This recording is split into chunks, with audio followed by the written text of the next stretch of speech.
Today I'm going to be speaking with the founder of DFW Refugee Outreach Services that helps and supports newly arrived refugee families to the Dallas area.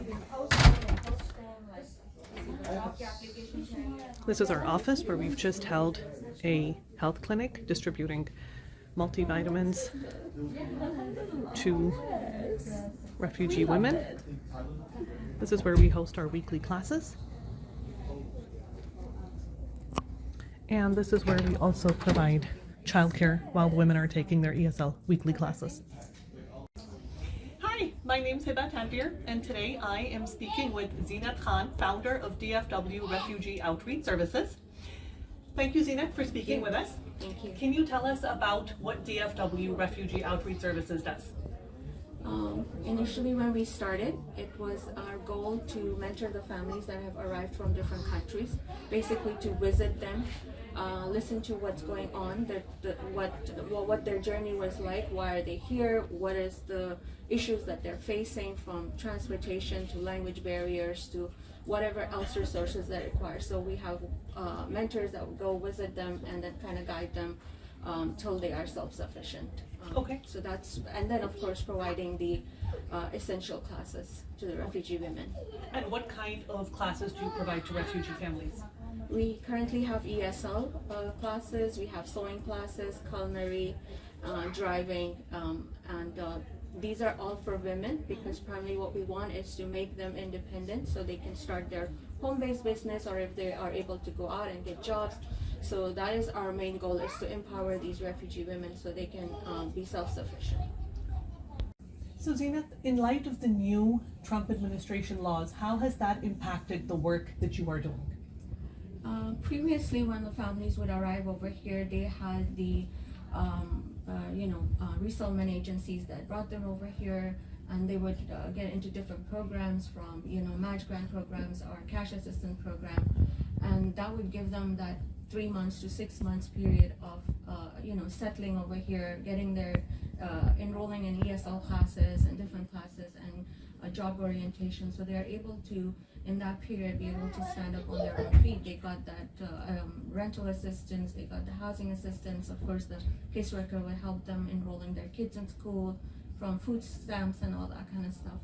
And of course that changed with the new administration. Now the challenge is, because the refugee assistance program was halted by the new administration, so you can imagine from everything from rental assistance, housing assistance, your food stamps, social security, all that kind of stuff is now completely halted.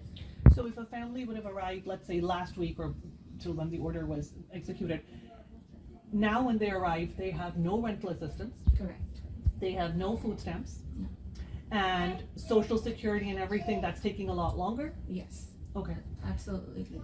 So they are here and they have to now kind of go to the social security office. They are the one who have to go to the food stamps office. They're the one who have to take all that initiative. But the issue again is language barrier, transportation, which is a huge hurdle. So these families, I know some of them are walking back and forth, an hour, 2 hour, 3 hour, to these social security office. That's the main thing. Once they get that, they're able to apply for food stamps, they're able to apply for jobs, and so on. And so before, all of these things were being done by the caseworker. Correct. And now there is no caseworker. There is no caseworker, yes. So they're pretty much just stranded in a new country. They're stranded. So when they arrived over here, they were put in an apartment, and pretty much that very same day they were told that this is it, we are done, and our departments are closed, even we are laid off, there is no funding available, so this is all we can do, and that's about it. So that's a real crisis. That's a real crisis, even for the resettlement agencies, because they have laid off hundreds of caseworkers. They have shut down the department.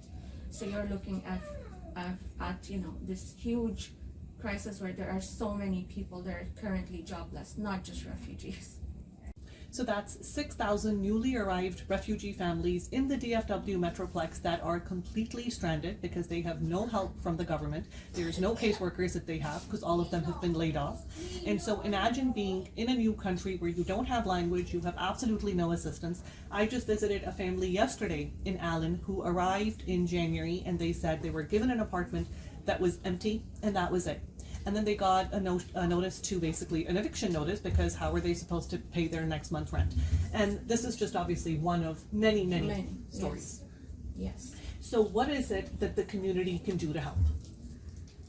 Community can visit our website, visit our Instagram page, look at all the stories, look at our current situation, what's going on. We pretty much post every day, inform the donors, inform the community what's going on. Visit our website, please donate to our launch good, because you are looking at, like you said, hundreds of refugees that are being given eviction notices. Pretty much there are refugees who have borrowed and have paid their rent, or who have now behind their rent, $2,000, $3,000, electricity bills that have piled up. I get calls after calls that my electricity is going to be cut off. So please donate generously. This is the month of Ramadan, your zakat. Look at what's going on locally as well, because I know there's so much going on internationally as well, but look down here as well. There are refugees that are really suffering and going through a lot. Other thing is, of course, volunteers. We really need volunteers that can come out and help these families fill their job applications, or just take them to maybe a social security office, or call even, because because of the language barrier, if a volunteer calls and asks their information and stuff, like it gets much more easier for them to get that information than a refugee calling and trying to. So those are the two things I would urge the community to really look into. So as Zeenath just shared, the two primary things that we need the most assistance with at this time is rental assistance. As she explained, these newly arrived families do not have any assistance from the government. That means they do not know how they're going to pay their rent. They're trying to borrow, they're begging, they're trying to go from office to office to office. A lot of local nonprofits turn them away. Unfortunately, a lot of local masjids turn them away. And so what we're trying to do is really kind of help the helpless at this point. So rental assistance as well as volunteering, we ask for your generous donations, because the work we're doing here is constant between health clinics, ESL classes, trying to help them with Hope Kitchen, sewing classes, computer classes, driving classes. Our entire effort is how can we help them get on their feet in the fastest, most dignified way possible. So Zeenath, how can people donate to this amazing cause? They can visit our website, dfwros.org. Okay, that's dfwros.org. We really ask people to become recurring donors. Yes. As much as the generosity in Ramadan is greatly appreciated and will be rewarded, these families, unfortunately, their rent has to be paid all year. Their groceries, their struggles last beyond this 1 month. So by becoming a recurring donor, you become a consistent source of support, and this allows us to run our operations much more smoothly.